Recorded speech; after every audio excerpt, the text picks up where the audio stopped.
Hello, beautiful. Welcome back to my channel. My name is Tracy. I am Blackberry's mom.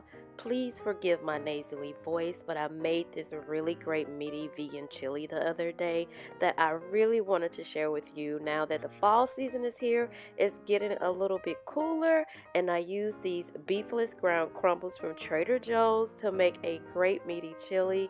It's the closest thing to ground beef that I've tasted so far, and I like it the best. I'm also adding some onion, garlic, and tomato, pinto beans, black beans, cannelloni beans, rotel, which is so bomb, and some tomato paste. For seasonings, I just kind of made my own concoction versus buying a seasoning packet, and we have some chili powder, garlic powder, cumin, and cayenne pepper. You can just use as much as you want for taste. For those of you wondering, that's Blackberry. So I did take all of my beans and just emptied them into this colander, drained them and rinsed them.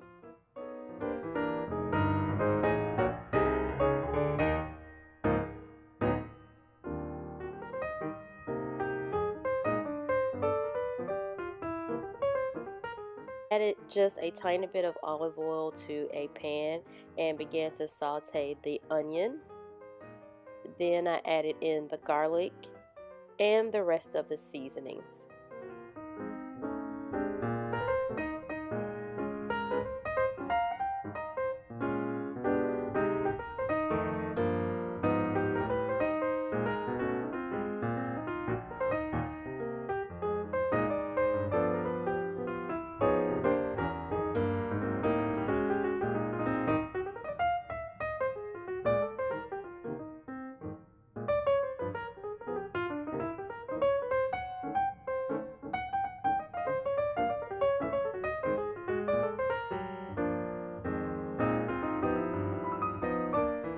After allowing the onion, garlic, and seasoning to kind of saute a little bit and get all flavorful, I added in one diced tomato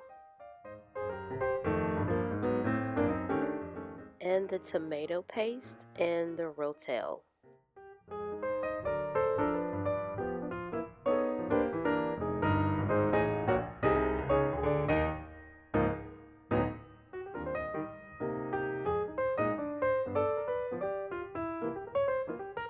Because this is not traditional ground beef, you don't have to totally get it all the way cooked before you kind of begin to add your other ingredients.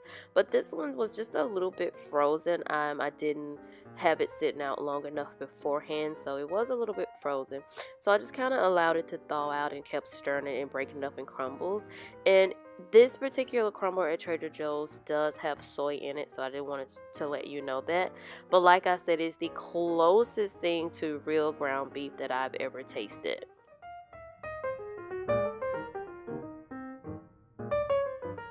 So after I kind of let that simmer together a little bit, just with the lid on it so that the beefless crumbles could really thaw out and catch those flavors of all the mixtures that I had made before, then I was able to add all of the beans.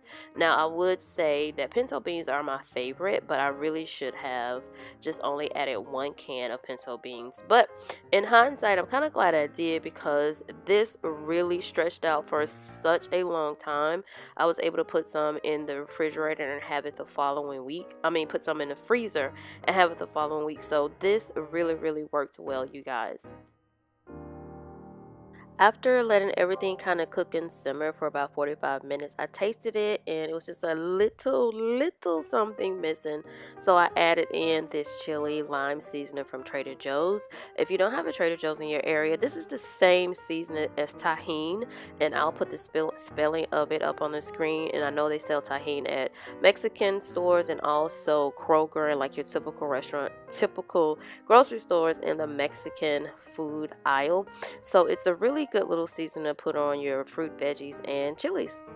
And so I just topped it off with some avocado and some some salt and lime tortilla chips from Trader Joe's, and it was super delicious, and I really hope you guys try it and make a big batch of it. Also, thank you for putting up with my nasally voice. I appreciate you, and I will see you next time. Bye, beautiful.